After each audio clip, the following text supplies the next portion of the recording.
자, 여러분, 원래라면 오늘 만날 수 있을 줄 알았는데 또 이런 일이 생겨버려가지고 못 만나게 됐네요. 네, 그래서 연습 문제 풀이를 조금 해보고자 합니다.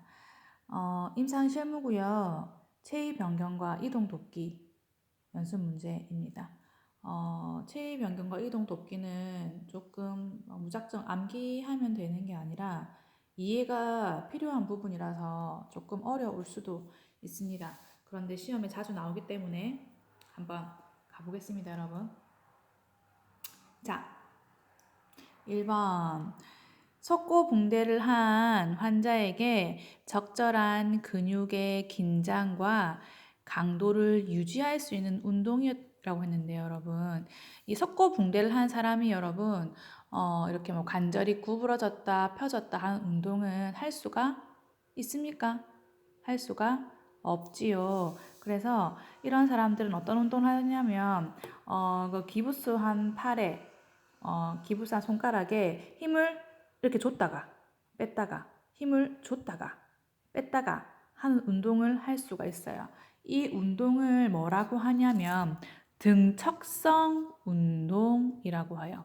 석고붕대를 한 환자가 근육의 긴장과 강도를 유지할 수 있는 운동을 등척성 운동이라고 합니다. 그러면 등척성 운동과 반대로 이렇게 관절을 구부렸다 폈다 구부렸다 폈다 무거운 걸 들었다 내렸다 할 수 있는 운동은 뭐냐고 하냐면 등장성 운동이라고 합니다. 오케이, 그렇고요. 자, 2번 가볼게요. 2번은 1번과 연결되는 문제입니다. 등척성 운동에 대한 설명으로 옳은 것은인데요. 1번 보세요. 석고붕대 환자는 다리의 관절을 가동하지 않고 움직이지 않고 근육에 힘을 줬다 뺐다만 하는 운동이 바로 등척성 운동이 되겠습니다. 됐습니까? 자, 그 다음 3번. 능동적 관절 범위 운동에서 활막성 모르셔도 괜찮고요. 관절의 각도가 작아지는 것을 무엇이라고 하는가라고 나와 있는데 첫 번째 신전. 여러분 신전은요. 구부려져 있는 상태에서 다시 펴는 거. 이거를 신전이라고 하고요. 이렇게 펴져 있는 상태에서 다시 구부러지는 거를 굴곡이라고 합니다. 그러면 관절, 이 뼈와 뼈 사이를 관절이라고 하잖아요. 여기 각도가 굴곡할 때, 구부러질 때 각도가 점점 작아지죠. 각도가 작아지죠. 맞아요. 신전은 이 관절의 각도가 다시 커지고, 그래서 관절의 각도가 작아지는 걸 바로 굴곡이라고 합니다. 회내가 있는데요. 이건 잠깐 기다리시고요. 여러분, 내전은 뭐냐면 정중앙에 가까워지는 운동을 내전이라고 합니다. 예를 들어서 손가락을 봤을 때 손가락의 정중앙은 여기 이 손가락이죠. 이 말하기 애매한 손가락. 이 손가락에 가까워지는 운동. 그러니까 손가락이 펴져 있는 상태에서 손가락이 안으로 모아지는 거. 이렇게 하면 내전.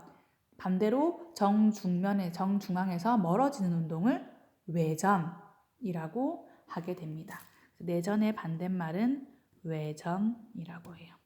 이 회내랑 회외를 여러분 설명하려면 뭘 알아야 되냐면 해부학적 자세를 알아야 돼요. 봅시다, 여러분. 해부학적 자세는 이 환자가 정면을 바라보고 팔과 발은 약간 벌린 상태에서 팔은 자연스럽게 늘어뜨린 상태가 해부학적 자세예요. 해부학적 자세. 이건 내가 잠깐만요.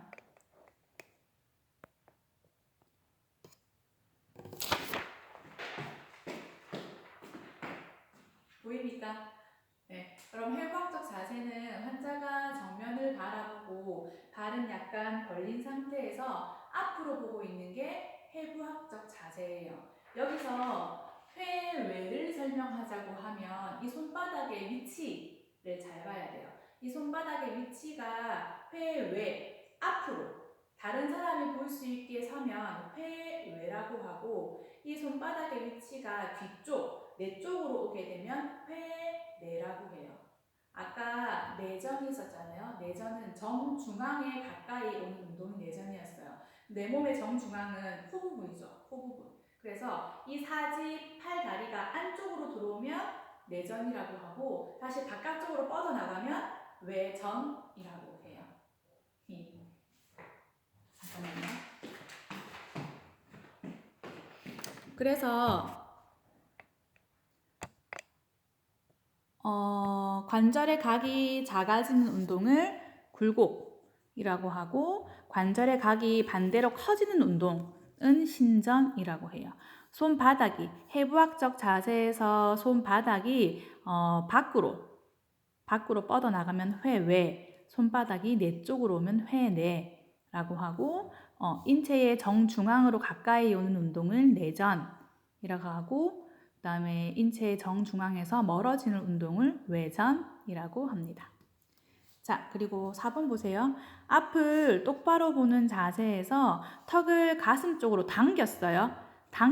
그러면 무슨 운동이에요? 굴곡이죠. 굴곡.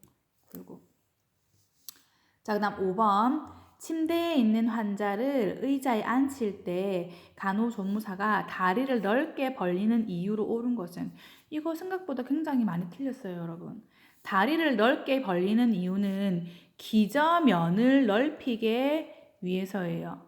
기저면을 넓히기 위해서. 다리를 크게 벌리면 하중이 조금 분산되기 때문에 여러분 기저면을 넓게 하면 무거운 것들 잘 들 수 있고 대부분 2번을 체크했던데 무게 중심을 낮추기 위해서는 다리를 넓게 벌리는 게 아니라 무릎을 구부리는 게 여러분 무게 중심을 낮추는 겁니다.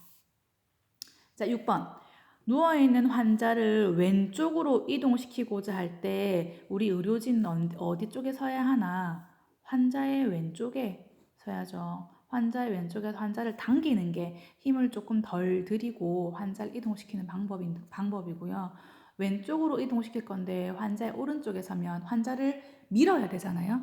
그래서 미는 것보다는 당겨주는 게 힘을 조금 덜 사용하면서 환자를 옮길 수 있는 방법이 되겠습니다. 7번.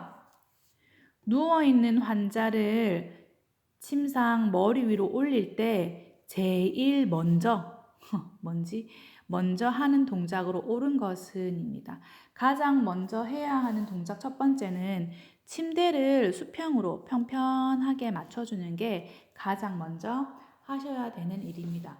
화이팅 간호조무사 108페이지를 보시면 여러분 나와 있어요.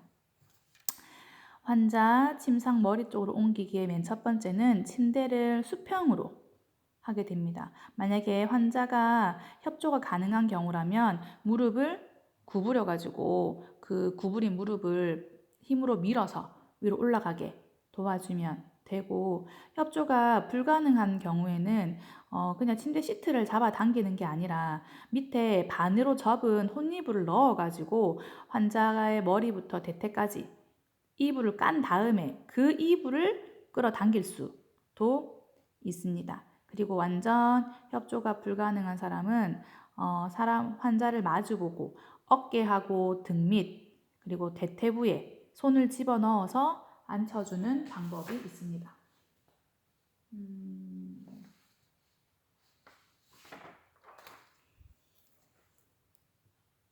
오케이.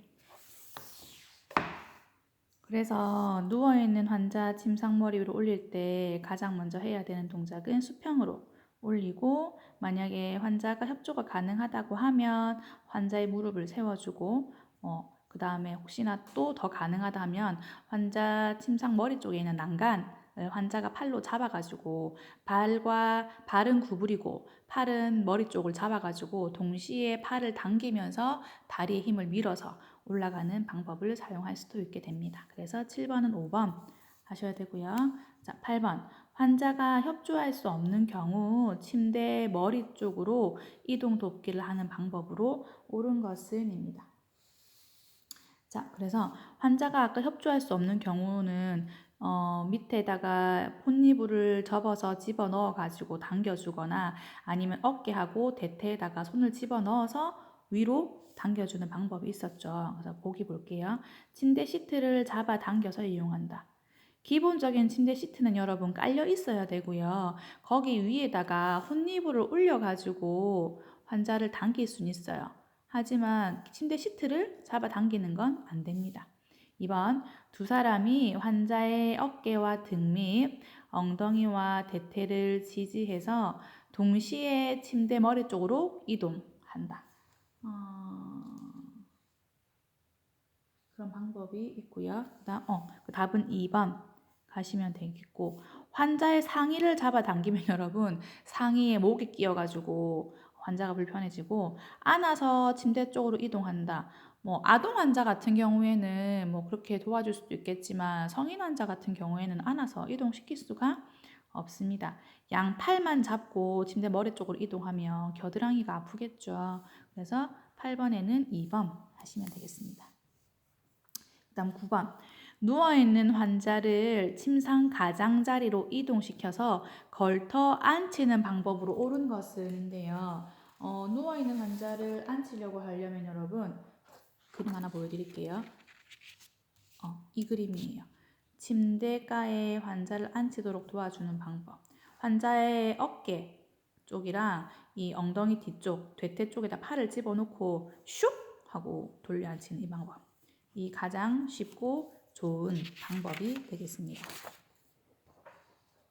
그래서 9번 보시면 하반신을 이동시킬 때는 허리와 대퇴부를 받친다. 하반신을 이동시킬 때는 허리와 대퇴부를 받친다. 상반신을 이동시킬 때는 어깨와 팔을 잡는다. 3번 환자의 양손을 머리 위로 굳이 환자의 발을 포개어 놓는다.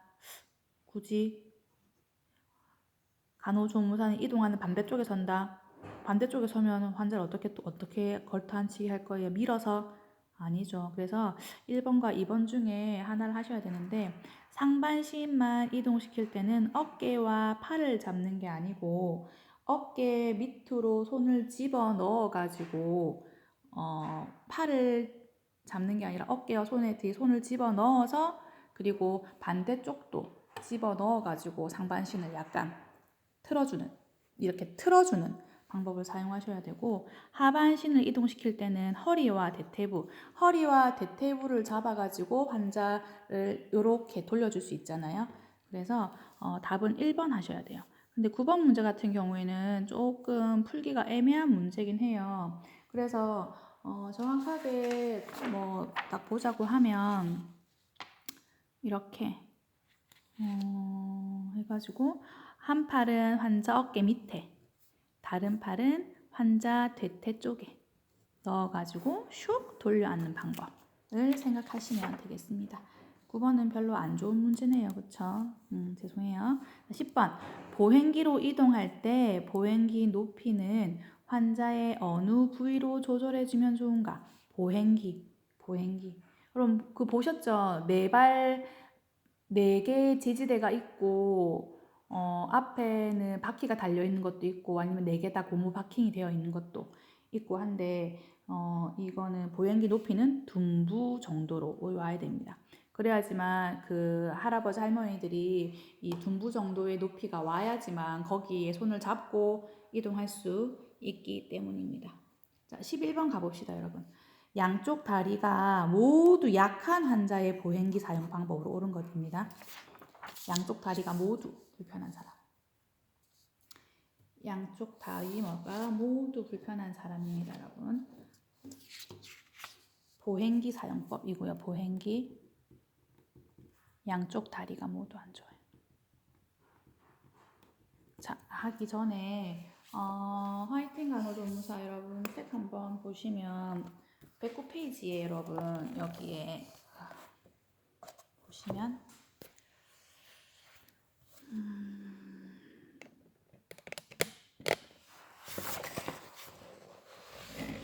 오늘 뭔가 원활치가 않네요. 맞죠?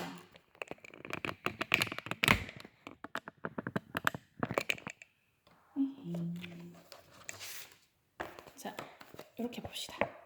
이렇게 봅시다. 됐다. 자, 지팡이와 목발 이렇게 나와 있는데 여러분, 지팡이와 목발 한번 봅시다, 여러분. 지금 문제에 나와 있는 건 보행기네요, 맞죠? 보행기 한번 봅시다. 자, 보행기는요, 밑에 미끄럼 방지 고무가 있어야 되고, 보행기의 원칙은 보행기를 먼저 밀고 발걸음을 떼도록 설명하는 게 원칙입니다. 보행기를 먼저 밀고 가는 게 원칙입니다. 여러분, 맞죠? 그래서 양쪽 다리가 다 아프기 때문에 이 문제의 포인트는 보행기를 먼저 민다가 포인트예요. 그래서 보시면 다 전부 다 오른발 왼발 나와 있는데 4번만 보행기가 나와 있네요. 그래서 4번으로 체크하시면 되고 양쪽 다리가 모두 다 안 좋기 때문에 그 뒤에가 뭐가 오든 간에 상관은 없고요. 맨 처음 포인트가 보행기가 와야 되겠습니다. 자, 12번. 환자의 지팡이 보행을 도울 때 안전을 위해서 지팡이에서 확인해야 할 사항으로 옳은 것은? 지팡이에도 여러분 중요한 게 뭐냐면 바로 고무 받침입니다. 지팡이 밑에 고무 받침이 없으면 짚을 때 미끄러질 수 있기 때문에 고무 받침을 잘 보셔야 됩니다.